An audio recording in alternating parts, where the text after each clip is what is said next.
Le dernier quart d'heure de Smart Bourse, chaque troisième vendredi du mois, c'est notre rendez-vous avec le Café de la Bourse et ses équipes. Louis Yang est à mes côtés en plateau, cofondateur du Café de la Bourse. Bonsoir Louis. Bonsoir. Merci d'être là, ravi de vous retrouver pour cette deuxième saison de Smart Bourse. Donc je le rappelle, c'est notre rendez-vous avec le Café de la Bourse le troisième vendredi de chaque mois pour un exercice de pédagogie autour de l'investissement boursier. Le thème du jour qu'on traite avec vous, Louis, c'est celui de la diversification. Comment diversifier son portefeuille boursier? On va répondre à cette question, mais déjà, qu'est-ce que c'est que la diversification et pourquoi est-ce qu'il faut diversifier son portefeuille? Oui, tout à fait. Alors en fait, la diversification, c'est la base pour gérer le risque au sein d'un portefeuille. Parce que si on concentre tout, on vient de le voir sur Apple, oui, Warren Buffett peut le faire. Oui. Et si c'est un investisseur lambda, c'est quand même plus compliqué. On ne va pas recommander ça, surtout à des débutants. Donc l'idée, c'est d'avoir un portefeuille assez diversifié pour maîtriser le risque et pouvoir justement se positionner de manière relativement serein en fonction de son profil. Oui, c'est ça. Warren Buffett, on le rappelle, c'était dans la partie précédente de l'émission, c'est le contre-exemple. Lui seul peut se permettre, dans Berkshire Hathaway, donc son fonds d'investissement, je ne sais pas combien il a de lignes, plusieurs dizaines, quelques dizaines de lignes, mais en fait, il n'y a qu'une seule ligne, c'est celle d'Apple, c'est 40%, c'est ce que nous disaient les experts juste avant. Là. En fait, il a pas mal de lignes, il a une trentaine de lignes, mais c'est des points infimes. Exactement, oui, exactement. Alors ça va que c'est Warren Buffett et ça va que c'est Apple. Parce que voilà, mettre 40% de son portefeuille sur une valeur, c'est exactement ce qu'il ne faut pas faire. Exactement. Bon, comment on diversifie? C'est quoi les méthodes, le processus de diversification de son portefeuille boursier? Alors, il y a différents types de diversification. Effectivement, il y a la diversification sectorielle, géographique. Donc, sectorielle, on va pas mettre que du luxe. On va avoir différents secteurs qui vont se comporter différemment en fonction des cycles économiques, de la situation dans laquelle on est aujourd'hui. Donc, ça, c'est une première diversification possible. Après, une autre diversification possible, effectivement, ça va être par pays. Donc, chaque pays réagit quand même. Il y a beaucoup de choses qui sont corrélées désormais, mais il y a quand même des spécificités. Donc, c'est important de diversifier de cette manière-là. Et après, lorsqu'on fait son stock picking, lorsqu'on va chercher les entreprises dans lesquelles investir en bourse, il faut diversifier en fonction du profil de société. Est-ce que c'est une société croissance, des sociétés value, des sociétés plus vache à lait, dividendes, des jeunes sociétés, des sociétés plus matures, etc. Donc ça, c'est aussi un axe important de diversification. Ouais. Est-ce qu'on peut qualifier un peu les choses, là, justement, si on reprend dans l'ordre certains de vos points, Louis? Diversification sectorielle. Alors, quelques grands secteurs que vous citez, l'industrie, la tech, la pharma, le luxe, par exemple. Qu'est-ce qu'on peut dire, peut-être d'un mot pour chacun de ces secteurs et de ce qu'il apporte, justement, dans un portefeuille en termes de diversification? Pareil pour les zones géographiques, là aussi, l'Europe, les États-Unis, l'Asie, la Chine, le Japon ou autres. Tout à fait. Alors, en fait, il y a certains secteurs qui vont se prêter à un contexte de marché. On peut parler du luxe, parce que c'est vrai que nous, on en a parlé aussi sur Café de la Bourse cette semaine, parce que ça secoue depuis quelques temps. Et nous, on pense effectivement que là, on arrive quand même à... Enfin, les belles années du luxe sont peut-être derrière. C'est vrai que ça a été un changement de paradigme fondamental pour le luxe. Exactement. On va dire que les étoiles sont plus autant alignées que par le passé, et le luxe dépend trop du marché chinois, d'une certaine cible d'ailleurs du marché chinois, donc les citadins, les trentenaires. Donc ça, c'était un secteur, par exemple, qu'on pouvait dire qui fonctionne tout le temps. Peut-être que ce sera moins le cas. Ça, c'est un secteur. Un autre secteur qui est plutôt un secteur cyclique, donc qui est lié à l'activité économique. Donc, on peut penser à l'automobile.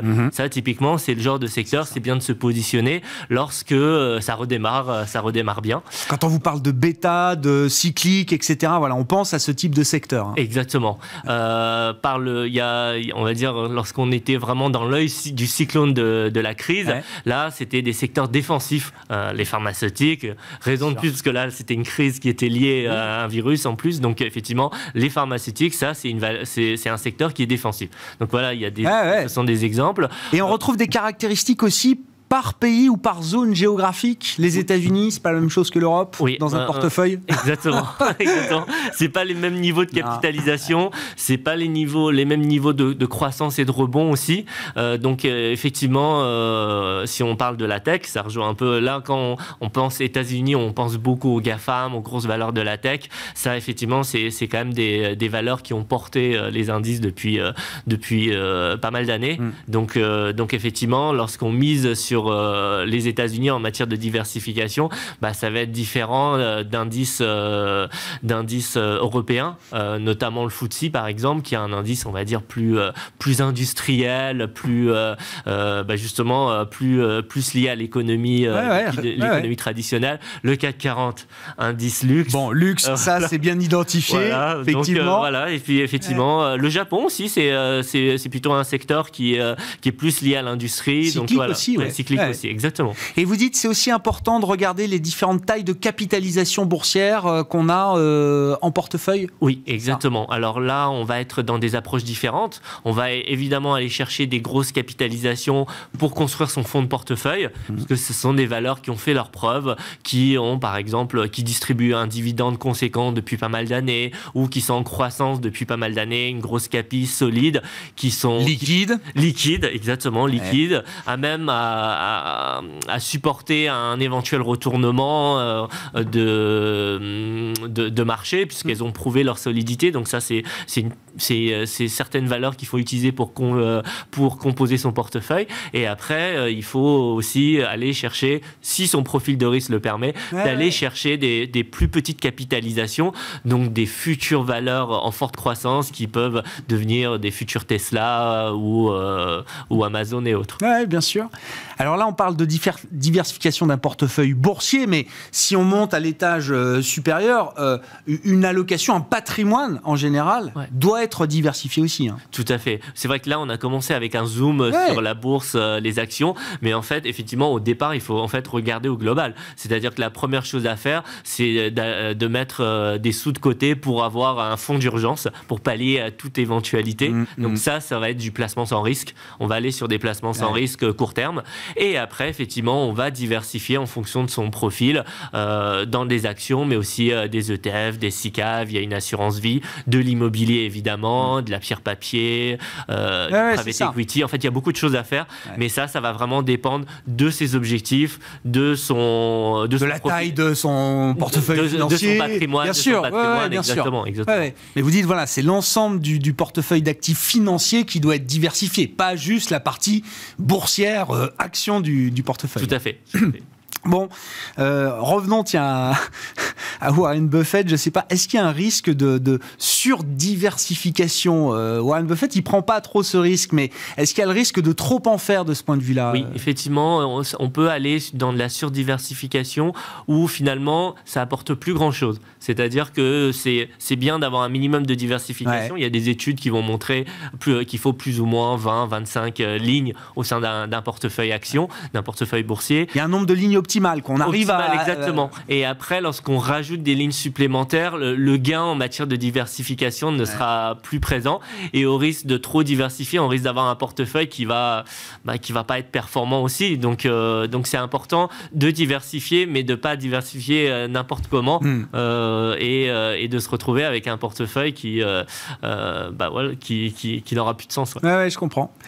Une recommandation ou un conseil pour finir, Louis, quand on est investisseur particulier, qu'on veut gérer d'ailleurs soi-même ou avoir en tout cas un regard actif sur son portefeuille, dynamique sur son portefeuille boursier. Est-ce qu'il y a des solutions faciles, pas cher pour se diversifier, pour respecter ces règles-là, justement? Alors, effectivement, il y a différentes possibilités. Vous pouvez regarder, il y a des portefeuilles types qui peuvent être proposés gratuitement ou en payant, qui sont des sources d'inspiration en fonction justement d'un profil, d'une stratégie et d'un horizon de placement. Donc ça, c'est des choses qui peuvent être regardées. Après, vous pouvez effectivement prendre aussi de la gestion conseillée. Donc, c'est-à-dire que vous pouvez avoir un CIF, un conseiller en investissement financier, qui va vous faire des recommandations que vous pouvez appliquer ou non, mais vous avez un copilote, un conseil, exactement, qui peut vous orienter sur des stratégies stratégie de diversification. Et puis après, pour les personnes qui ont déjà des compétences et qui veulent approfondir soi-même, ils peuvent se former et après, effectivement, justement, regarder les corrélations qu'il y a au sein des différents titres de son portefeuille et diversifier soi-même. Bon. Rendez-vous sur le Café de la Bourse. Alors, j'imagine qu'on y trouve plein d'informations en ce sens, sur comment diversifier son portefeuille, peut-être même des portefeuilles modèles que vous proposez aussi. Oui, on en trouve sur le Café de la Bourse. Exactement, on en trouve. Voilà, on fait des listes de sélection de sociétés en fonction des stratégies, la value, le gross, le dividende. On a analysé cette semaine justement le portefeuille de Warren Buffett. Voilà. On a analysé les 10 principales lignes et après, on a aussi regardé justement toutes les petites lignes qu'il a. Donc oui, pas mal d'infos sur les différents portefeuilles possibles. Merci beaucoup Louis. Rendez-vous donc sur le Café de la Bourse et on vous retrouve chaque 3e vendredi du mois dans Smart Bourse sur Bismart pour cet exercice de pédagogie autour de l'investissement boursier. Louis Yang qui était avec nous donc ce soir, le cofondateur du Café de la Bourse. Ainsi se termine Smart Bourse. Très bon week-end, on se retrouve lundi à 12h30 en direct sur Bismart.